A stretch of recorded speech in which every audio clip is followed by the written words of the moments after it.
Hi, I'm Simon Vincent from Bicycle Network, and today I'm going to show you a quick check to do of your bike before you set out for a ride. It's a 5-part check, A, B, C, D, Q. I'll show you what that means. Step 1 is A for air in your tyres. Now you want the air in your tyres to be at the right pressure for a few good reasons. You roll more smoothly, you have less wear on the tyre, and crucially, you'll get less punctures. So the pressure range for your tyre will be printed on the sidewall. It's a range between one figure and another in PSI.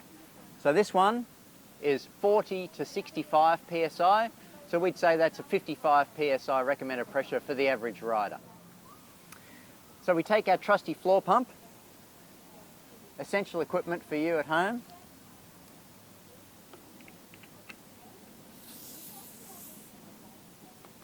and pump to the recommended pressure. Step 2 is B for brake. So we want to check with the brakes that the levers don't come too close to the handlebars. You want to have plenty of space to squeeze those levers if you need to. You don't want them hitting the handlebars before you're getting all the braking that you can. If they are getting a bit close, there's a couple of adjustments you can make. The first is at the end of the brake lever, there's a little barrel. You can screw that out. That will reduce the distance that your brake comes towards the handlebar. If that doesn't work, down here at the brakes themselves, you can undo this nut, pull the cable through, and retighten with less cable. The other thing about brakes that you need to check is that the brake pad is aligned with the rim, and it's hitting right in the middle, and it's not rubbing on the tyre. While you're at it, have a look to see that there's plenty of material left on the brake pad and it doesn't need replacing. Step 3 is C for chain. You want your chain to be operating smoothly.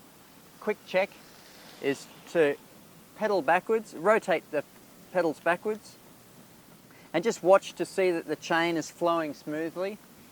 You don't want to see any skips or jumps that indicate that any of the links are fused together. Then you can have a look at the chain, just touch and have a look to see that a little bit of lube is on there, not too much. If it's dry or dusty or rusty, it's going to need lubrication.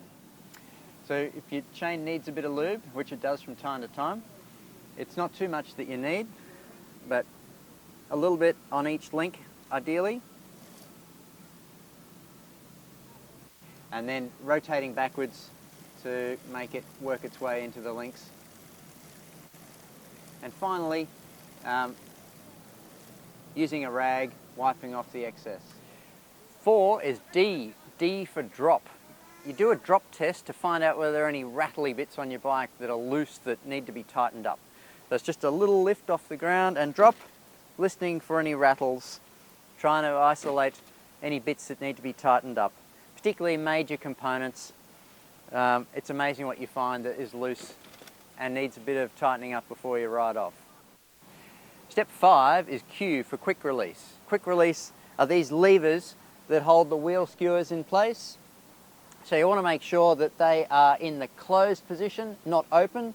There is a closed and open written on the lever. You want to see closed. You also want the lever to be tucked in nice and close to the frame so that it can't be caught on anything and pop open. So there you go, just a quick 5-step process, takes 5 minutes, if that, to check your bike over before you set off, and you'll be all set. Happy riding!